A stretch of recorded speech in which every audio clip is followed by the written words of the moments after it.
Okay, here's a Bryant AC.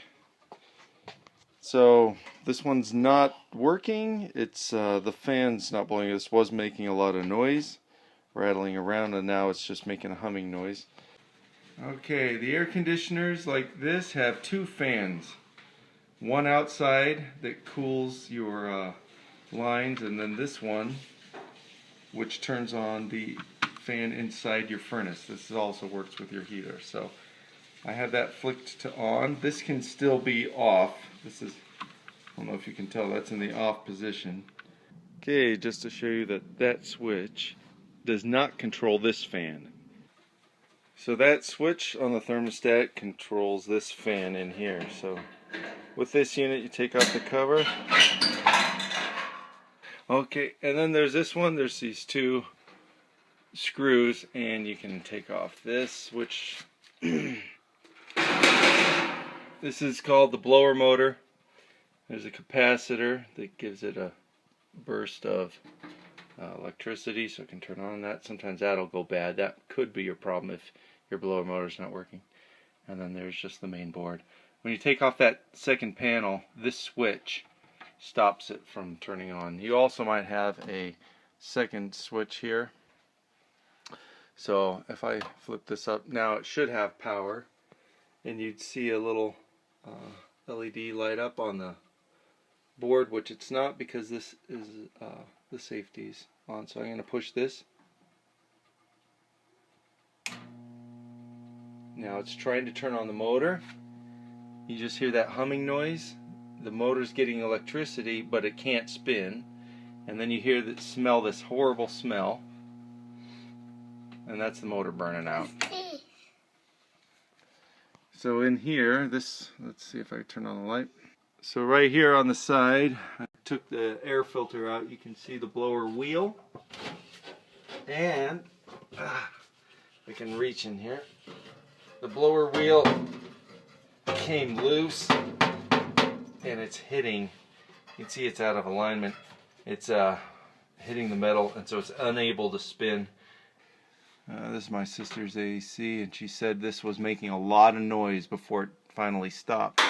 So that was the fan coming loose inside, banging around, and it came so loose that it just stopped the motor. So there's some screws up under here. One, two. The second one's hidden behind this, which holds the board and that transformer right there. So I'm going to have to take those off so I can take this whole thing out. And always do this with the power off. So this is going to have the power off, and also I'm going to flip the switch here as well. Make sure there's no power. Okay, so I took the screws out that hold this board on. Now I got to disconnect these wires that run to the board. And before I do that, what you want to do is take a picture with your camera of where the wires connect, because you don't want to waste time trying to figure it out later. Alright, so two screws out, and this should slip out like this. You can see the fan here, and there's 4 places where this mounts to the housing, and this one looks like it broke right at the weld, and this one broke right here, I mean right in the middle. So this is pretty cheap. If you're getting a new motor, you're going to find the model number right on the side there. Okay, to undo this, there's a bolt right there. You can see the shaft, the motor shaft, and then that square bolt that you have to loosen, and then that will allow it to slip through the shaft. And then you undo these 1, 2, 3, 4 bolts there, and you can pull out your motor. Since you're going to have your blower wheel out, you might as well take it apart, and you can see it's just loaded. That's a pretty thick layer. So I'm going to pressure wash it off. And if you don't have a pressure washer, you could just use a hose and a toothbrush, but it's going to take a little bit of time, but it's worth it. If you're already in here, just go ahead and knock it all off.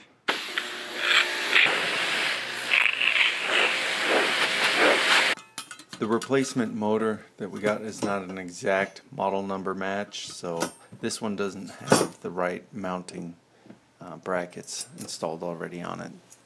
So the place I got it from has this mounting bracket that you need to clamp on first, and I'm using thread locker on this. There's two colors. There's red and blue thread locker. The red one's more permanent.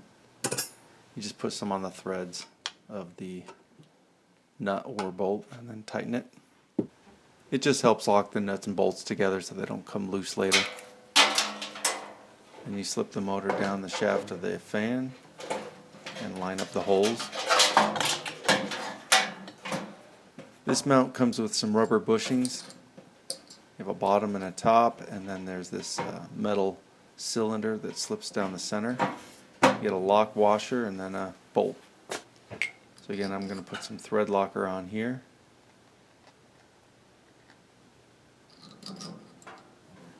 And attach it to the housing.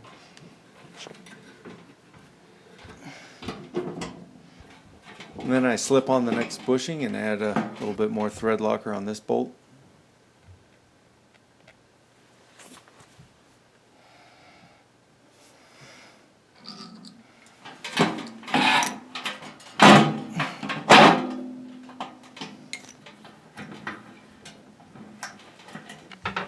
Alright, when you're going to tighten the blower wheel to the shaft of the motor, you want to make sure that you have it centered. So you can lift this up and it'll spin. You want the fan right in the middle between the two ends of the housing, not too close to either side before you tighten it. When you're attaching the blower wheel to the motor shaft, you need to rotate the shaft of the motor to the flat side, so that when you put the bolt in, it's crammed against the flat side. There's no hole that this bolt will go to on the motor shaft. It's just tension that keeps it on. So make sure you line it up so that the blower wheel's not on either side of the housing too close. It's got to be in the middle. And for this bolt, I'm using a 3/8 inch wrench. Once it's tightened, you can spin it. See that it's lined up and it moves nicely. You can see on the left and the right that I left space, so it's not too close to either side. And I should have mentioned this earlier, but capacitors hold a charge. They're kind of like a battery. So to short it out, you run your screwdriver across the top of the terminals. As long as your screwdriver has a rubber handle, you'll be okay, and that will short it out so that it won't give you any shocks. You can put on a new capacitor. Usually when you replace a motor, you're going to replace the capacitor as well. They're cheap, and so it's worth doing. Here's the old one, in case you're interested. And I'm going to keep that in case the other one fails, so I have a backup. And here's the new one.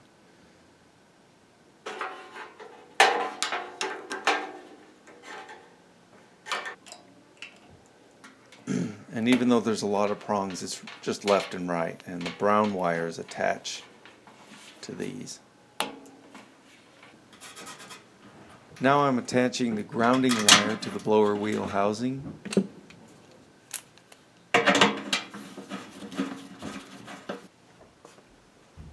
And that's it for the assembly. Now we just have to install it back in the furnace. Okay, so there's two metal lips that this slides into on each side, the left and the right. So you're going to have to line them up. It's a little awkward because it's heavy. So this is the right side. You can see the two lips. And it slides back in. And then I attach the left and right screw. I got thread locker on it again.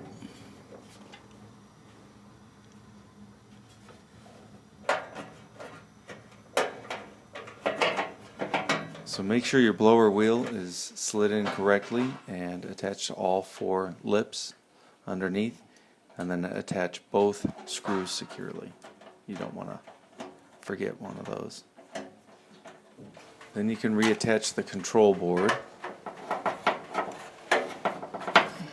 Then you can reattach the wires. In my case here, the white wire attaches to BLW, that's the blower terminal.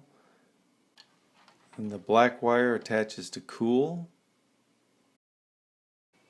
And the blue wire attaches to heat. And the red wire attaches to spare. And again, if you took a picture, hopefully you did, you can just go from that. Alright, so we put everything back together. You can see I tied these so they're not dangling around like a rat's nest. All the connections are made there. And the switch is turned on the thermostat to fan. And the power is up, so power's going down to the board if I push this. So first thing that's going to happen is the little LED will kick on. And then there's the fan. Now I don't know if you can tell in this video, but the blower wheel is out of balance. You know, like a ceiling fan, when it's out of balance, it's shaking around. The same thing can happen to this, and it needs to be balanced just like a car tire. So it must have been knocked out of balance when it was rattling around, when the mounting broke before. So unfortunately this is what happened, so I'm going to get a new blower wheel as well and install that, but I'll save that for another video. Anyway, I hope this has been helpful for you. If you have any questions, let me know. And thanks for watching.